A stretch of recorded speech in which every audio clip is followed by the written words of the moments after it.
paraît ce numéro d'avril, nous sommes à la veille du premier tour des élections présidentielles. Et nous abordons en particulier deux sujets qui ont une certaine pertinence à l'égard des débats politiques, l'énergie et le travail. L'énergie est abordée par l'économiste Alain Grandjean, qui souligne l'importance de la transition énergétique, décarboner l'énergie, développer les renouvelables, mais il faut aussi souligner l'importance de baisser la consommation énergétique parce que les renouvelables ne suffiront pas à compenser le départ des fossiles. L'autre thème important est la question du travail. Fanny Ederlin avait déjà abordé dans plusieurs articles d'études cette question.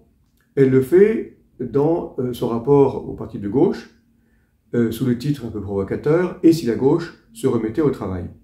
De fait, elle part du constat que les partis de gauche ont eu tendance à négliger cette question au profit d'autres problématiques comme les questions identitaires, culturelles, défense des minorités, écologie, etc. Question importante, bien sûr, mais au risque de perdre les classes populaires qui sont plus directement affectées par les mutations du travail sur lesquelles il faut se pencher très sérieusement.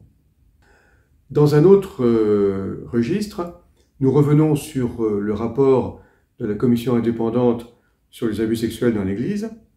On se souvient, publié sur la question l'année dernière. Un point discuté a été celui du nombre des victimes de ces abus à partir de l'enquête de l'INSERM. Ces chiffres avaient été contestés. Nous revenons sur cette question à l'aide de deux statisticiens, Jérôme Vignon et Annabelle Desgrès-Duloup, qui examinent en détail l'enquête de l'INSERM pour la justifier, même s'ils font quelques remarques critiques à la fin.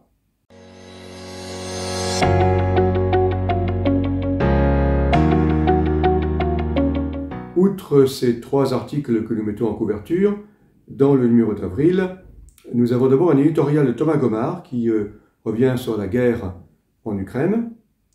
Ensuite, dans l'international, Lou Bémond-Senneville, correspondant de la Croix à Rome, présente un article sur la diplomatie du Saint-Siège. Ensuite, Alain Laborde, un autre article sur les camps des réfugiés.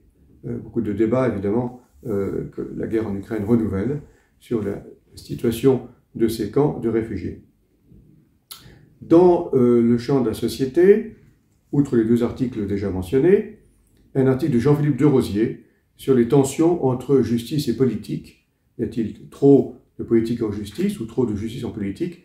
Voilà les questions souvent abordées qui sont traitées par Jean-Philippe Derosier.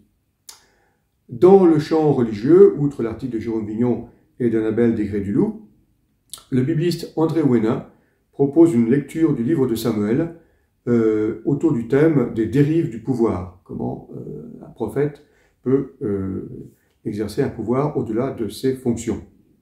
Et puis nous terminons par, dans le champ culturel, un article de Violaine Angers, qui est une sorte de réponse, d'écho à l'entretien qu'elle avait fait avec Philippe Descola, plutôt une réponse au livre, aux thèses de Philippe Descola sur la relation entre le naturalisme occidental et le christianisme. Et nous avons comme toujours, comme tous les mois, les carnets culturels, actualités culturelles, d'expositions, de films et de critiques de livres. Bonne lecture.